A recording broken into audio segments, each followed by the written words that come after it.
I started my own law firm a couple of months ago, and I'm mainly doing real estate work, but I already have a steady stream of client work that's continuing to grow. In this video, I'll go over how I was able to get clients immediately off the bat right after starting my solo practice. The first way is simply by posting about it. No one would know about my practice if I didn't make it known to other people. I've been talking about the practice on this channel, on my other social media accounts, and pretty much anywhere where I have a public profile, at least that I use actively. I actually got a lot of encouraging feedback when I announced that I was going to be starting my own practice and that I wasn't going to be in Big Law anymore. Many people reached out, and some of those people ended up offering me legal work, and some of those people were actually other law firms or other attorneys who had their own practices and had some excess work that they wanted to offload to someone else, or they just needed help with some things. So that was a nice way to get some hours right off the bat, since I didn't have to really worry about originating those clients per se, since my client was the other attorney, technically speaking. This is something I'll use in the future, both for bringing hours in for my own practice, but also as the practice grows, if I need some excess capacity, I could look to contracted attorneys to actually hire them out myself, so that I don't necessarily need to bring on a full-time person, but I still have a trusted reserve bench, if you will, who could help me with legal work. It's a nice tool in the kit, but I also have some non-law firm business coming in as well, and it's hard to say that I would have been able to get any of it if I hadn't made these posts and made it very obvious and public that I was working as a real estate attorney under my own shop. And to that, this brings me to the second way that I've been able to get clients, and that's by reaching out to my network directly. And by this, I don't mean just making posts, because that's kind of the first way I was talking about, but instead I mean actually reaching out directly to an individual person, sending them a message, letting them know what I've got going on, and asking them if they need help with anything or something to that effect. What I've been trying to do every day is reaching out to at least one former connection. Usually this is something like a check-in, just asking how they're doing, and if they don't already know that I have my own practice, then I'll let them know about the practice and how I could potentially help in the future,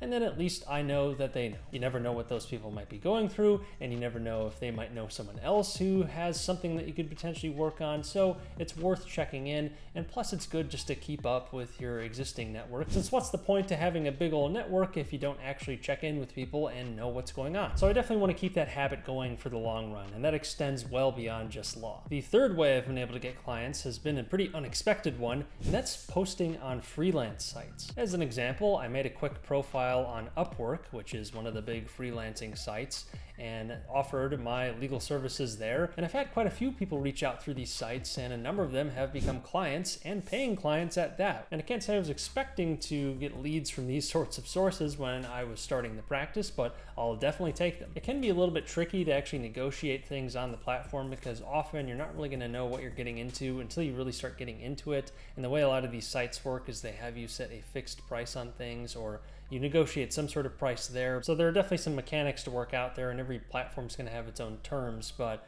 regardless, it has been a very promising source of leads that I will continue to utilize in the future. And so far, that's from not even being that active on these platforms. Now, the fourth way I've been able to get clients has been through cold outreach, or at least some of the time it's semi-cold outreach. One thing I've been trying to do is reaching out to real estate agents and other real estate professionals in the area just to try and get to know them. I'm new here to Houston, and most of my network is up in Chicagoland, and I am practicing in both states, but I do want to try and build my Houston network since I am living here full time now. So I want to try and build that side of the practice out, get more Texas deals coming in, and that way I have a nice diversified practice. And plus, if I want to grow the firm at some point in the future, it'd be nice to have more business coming in. And there's always a chance that it leads to deals on the investing side of things as well. But when I ask to talk with these people, I don't try to treat it like a sales pitch. I just want to try and get to know them, and if there's a way I can provide value, whether that's in the legal sense or elsewhere, then I'll try to do that.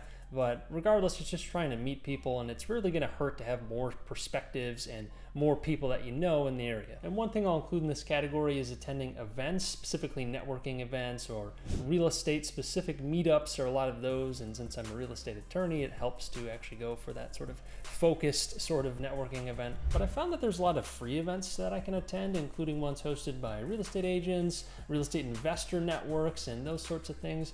And these are great ways to meet a lot of people really quickly that are in the specific industry that is real estate. But there are a lot of meetups available in all sorts of different niches. I'm just focusing on real estate because that's what my practice is geared towards. I'll probably attend some paid events in the future, and I'll also host my own events. I did that recently up in Chicago when I was in town for a weekend, and I hosted an event there, and I'm actually working with someone that I met through that event already, so that was a really nice thing to be able to have, in that it was bringing a bunch of people together. And I think when you're able to host an event, at least if the event goes well, it creates a much stronger impact than if you're just a guest at someone else's. Not that attending other people's events isn't a very good thing, but as I meet more people down here in Houston, I'll use that as a springboard to try and host my own events as well. But I think the bottom line here is that getting clients started with putting myself out there, whether that be through social media posts, reaching out to people directly, going to events, just putting myself out there and letting people know that I'm practicing real estate law. I can help them with different legal needs, and potentially I could help them outside of law as well, depending on what the circumstances are. Overall, I'm just trying to see where I can provide value. And so far, I've gotten off to a good start with the practice. With all that said, if you like this video, definitely subscribe, and I'll see you in the next one.